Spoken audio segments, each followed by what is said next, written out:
And you think that Joe Biden and AOC are 100% aligned? Not at all. Not at all. But they're willing to say, you know what? Yeah, I don't agree with you on that. I don't agree with that. But we have a common enemy, and that's Donald Trump. Whatever it is, we're going to get together. We're going to do this thing. So you have these people who are completely in MAGA world, 70, 80, 90% agreeance with MAGA, America First. Yet now they're basically saying, no, we're out. We're off the ship. So what's your other choice? It's a binary option. So you're not going to vote for Trump? You're going to have all your groypers or all your people that are a part of your camp not vote for Trump? Tell me how that serves you getting Kamala elected. It makes no sense to me. So apparently there's a lot of drama going on within the MAGA party, some infighting lately.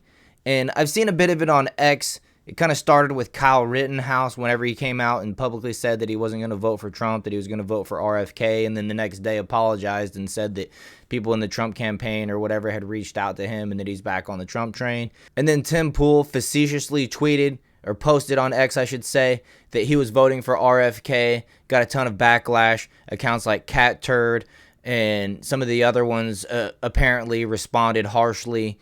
And now Laura Loomer, Candace Owens, who historically are Trump supporters, are now questioning that position apparently. And I don't know why.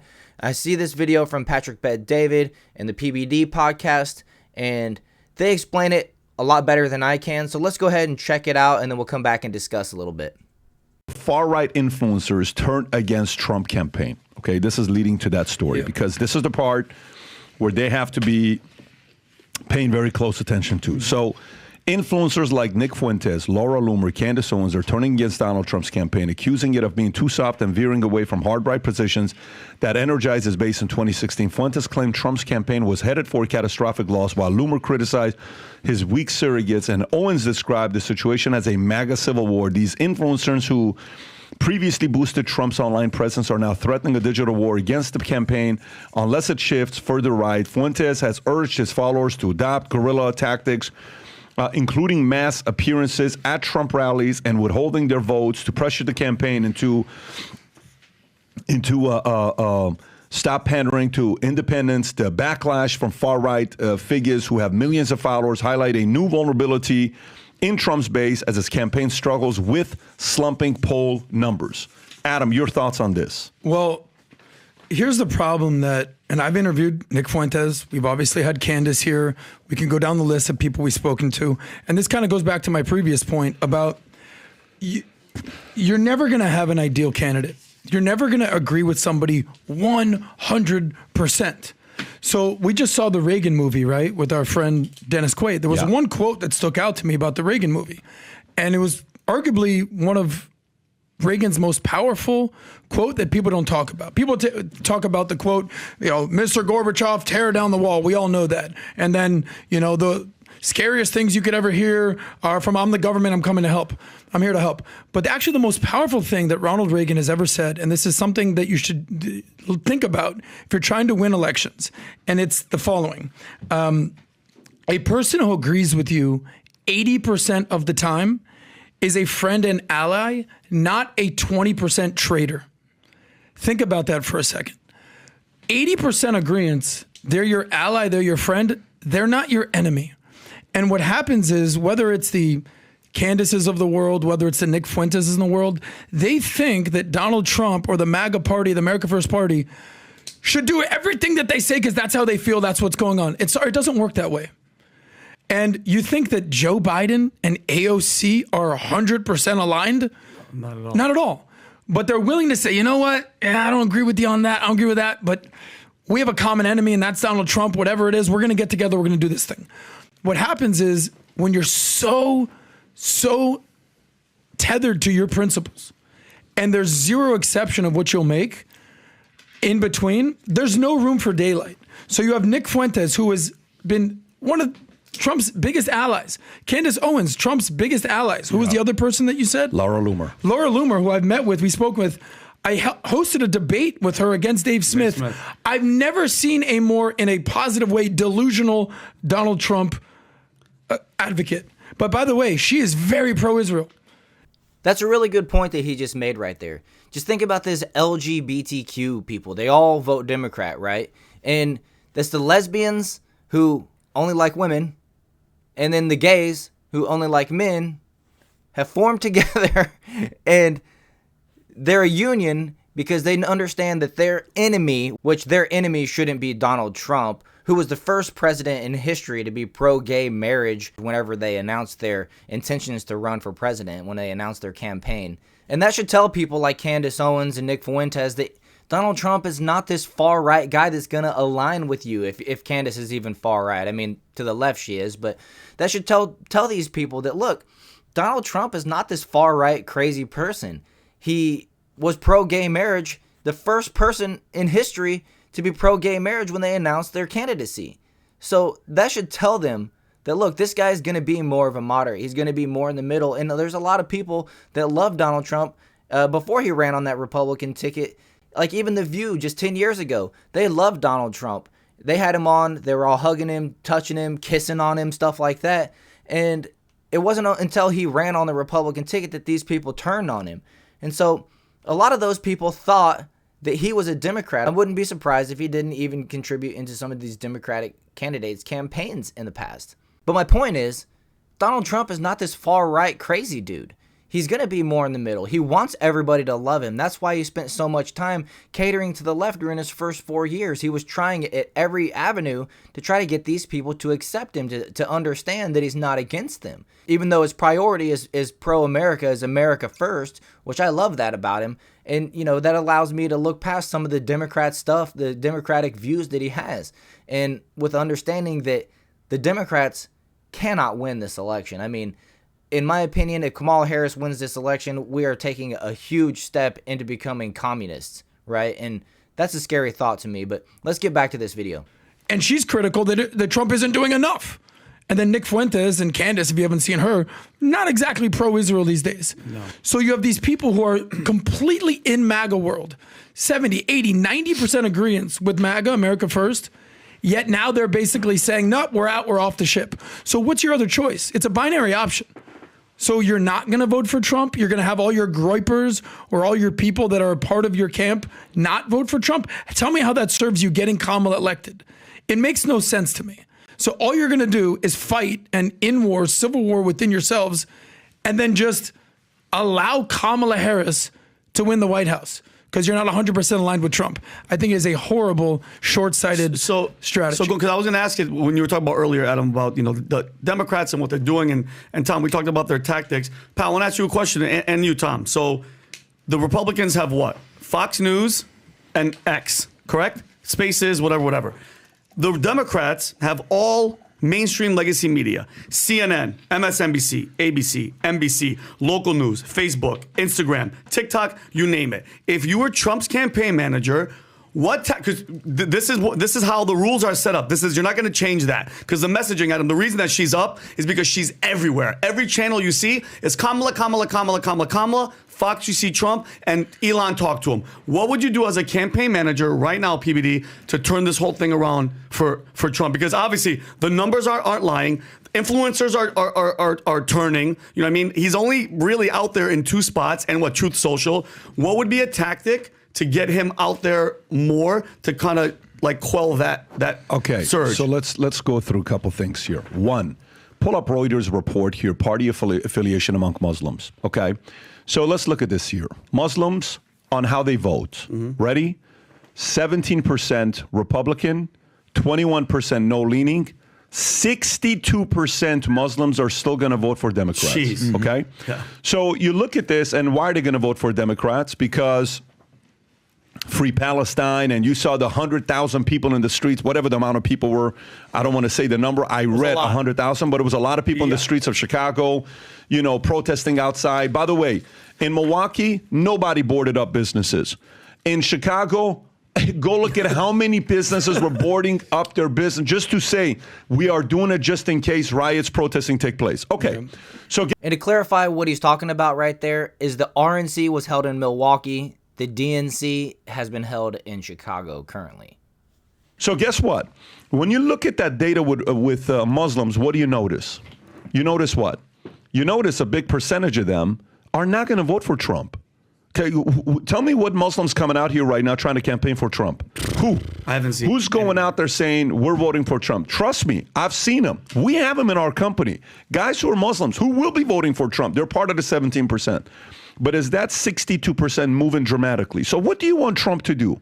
Do you want Trump to sit there and, so as a campaign manager, the first thing we would do is who are we not going to win at all? Like, forget about women. No matter what we no, he has to. That's a who are we not going to win? No matter what we do, you can never please them. You think Trump can really please the Muslims? You think Trump can really please Muslims? Yeah, right now, no. Let me ask you a question. What does he have to do to please Muslims? Right now? Yeah, give me the Muslim vote. Change his Jewish and Israeli positions. Completely denounce Israel and everything that Israel's doing. Okay, so let's go. That is the only way. I think that's the only way. Okay, perfect. So if he does that, what happens? I mean, obviously there goes the Jewish vote. Well, hang on. It's like a teeter-totter. You lose the Jewish vote, but you gain the Muslim vote. Okay, what is the... Some of it. And that just completely drives me crazy because from what I understand, the majority of the Jewish population vote for Democrats as well. So when Kamala Harris goes out there and passes on Josh Shapiro to be her running mate, to be the vice president potentially, and picks Tim Walz over him simply because he's Jewish, and that's catering to, the pro-Hamas side, the Muslim side, that doesn't lose Kamala Harris any votes from the Jewish community. But when Trump has to make the decision between one or the other, essentially, he's going to absolutely lose the other. How does the Democratic Party have such a stronghold and control over the Jewish vote? I don't understand that. That doesn't make any sense to me. You would think that the Jewish population would be all about voting for Trump right now, but apparently they're not. Some of them may not believe Now, let me ask you a question. Pull up, Rob, how much money Muslims give to their political campaign? How much money do they contribute to their political party? Okay? How much money do they contribute to their political party? Do you actually have the number? Like, if you be able to pull it up, like, because some people like total contribution to political party by religion. Let's see if we have it by religion. Does that show up? Part of religion. I want to know money. I want exact amount of money being given. Source of funds, and what I'm looking for is United Methodist Church. All this. Okay, so that's Open Secrets is talking about churches. Party affiliation by vote. No, I don't want party affiliation. I want exact dollar amount. Okay, I want exact dollar amount. If you were to put the $2 amounts between the Muslims and Jews, who do you think gives more? Jewish people. Okay, and it's not even close. By the way, do you know 17% of billionaires in America are Jewish? 17%. 17%. They are 0.2% of the population, but they are 17% of billionaires. Wow. In other words, 1 out of every 6 billionaire is Jewish. Okay? So guess how they negotiate? With their money and their power. Okay? That's what they do. That's how they negotiate. So he has to choose between the two, and he realizes a lot of these guys that are coming out saying free Palestine, free Palestine, free Palestine, free Palestine. You can do your best to try to bring up free Palestine, but then if you play that card and you try to play the card that is pro-Jewish, guess what you lose? Guess what you lose if you try to do both? You lose both. Everybody. Yeah, so guess who experienced that? You know who lost both? Biden lost both. Biden lost both, and then Jews are like, well, Bill Ackman, listen, I'm out of here. Okay, Ken Griffin, I'm out of here. Some of these things that you guys are doing, I'm out of here. I'm not going to be. Now, I don't know if it was Joe Biden that lost Bill Ackman or if it was the DEI initiative being pushed out there by the big colleges. Because from what I understand, Bill Ackman was totally against a lot of these colleges like Harvard. He wanted Claudine Gay fired and stuff like that because of the DEI initiative that she was pushing. And he even stopped funding the colleges. So I don't know if that was Joe Biden's policies, which...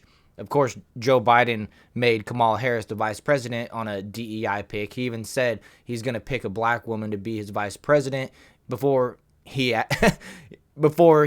even knew who that was going to be, which in my opinion is pretty racist, and I'm pretty sure that that's actually illegal to do if you're a business trying to hire someone. But that aside, let's get back to it. You guys are doing, I'm out of here. I'm not going to be, is that the pro-Israel or pro? Okay, right there, pro-Israel PAC, 8.7 million. Wow. You got the pro-Arab PAC, $97,000. And that's 2020 cycle, which, by the way, long term, if Muslims truly want to compete, They can sit there and say whatever they want. You guys got to get your folks to get better at business, to make more money and move up in the business world, because that's what Jews do. That's what they do.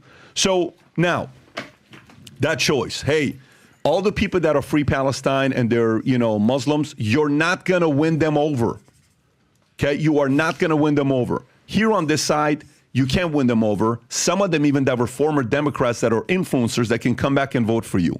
Let's go talk to those guys. Next, when it comes down to this, next part is independent. Let's make a list of the top 10 most influential independent voters, independent and libertarian voters.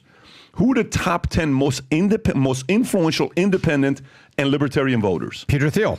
Okay. Brings money, brings heat, and a lot of people follow him. And some people say that Peter Thiel brought J.D. Vance, right? Mm-hmm. Some people say Peter Thiel brought J.D. Vance, and that's his candidate. Okay. So guess what? That means Peter Thiel does have some influence on the inside. Yeah. Fine. Peter Thiel was on what podcast just last week?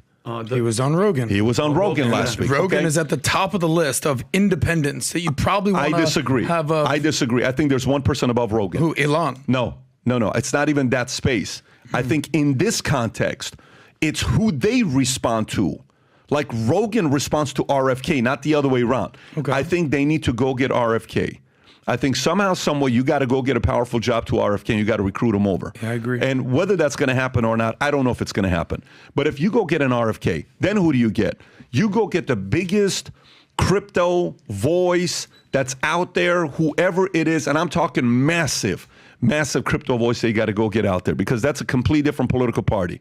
But it's a strategy of me putting the top 10 independents, one by one, I'm calling them, and I'm asking who's got the most, it's a matchup system you're using. What the matchup system is, hey, who's got the closest relationship with RFK? Would you mind flying out and having a meeting with them? I'll take care of it. Let me go have a meeting with them. Who's got the best relation with such and such? Don't worry about it. I'm meeting with them. Who's got the best relation? You have to go play the matchup system and send the best people to go out there and negotiate on your behalf. You have to do that.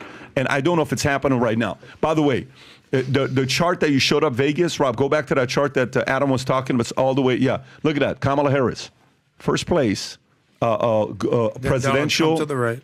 Yeah, Kamala, she's number one. Trump's number two. Yep. That's the presidential race. That's official, by the way. This is no longer like that conversation's not being had.